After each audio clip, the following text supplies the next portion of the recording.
እህቶቼ አጋንንትን የሚስቡ ልብሶች አትልበሱ። እደግመዋለሁ፣ ይሄ ክርስትና ባህል አይደለም።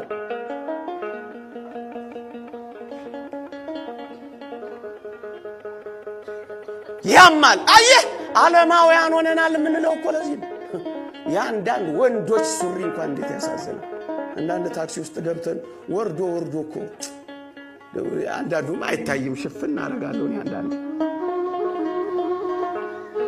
ሆን ብለው እንዲህ የሚወርድ ሱሪ ሆን ብለው እናቴ ኧረ ከፍ አድርገው ይላሉ። ማማ ምን ያርገው? እንዴት ከፍ ያርገው? አንዴ መርጦ ገዝቶት ከፍ ብታረገው የታባቱ ማይሄድም። እንዲወርድ አድርገው ሰርተውት እኮ ነው።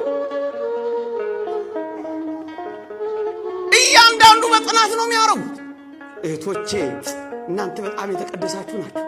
ቀለሚጦስ እስክንድርያ እንደተናገረው ሴቶች በክርስቶስ መዓዛ ሙዕዛት ይሆኑ እንጂ በሽቶችና በቆዳ ቅባቶች አይሆኑ ይላል።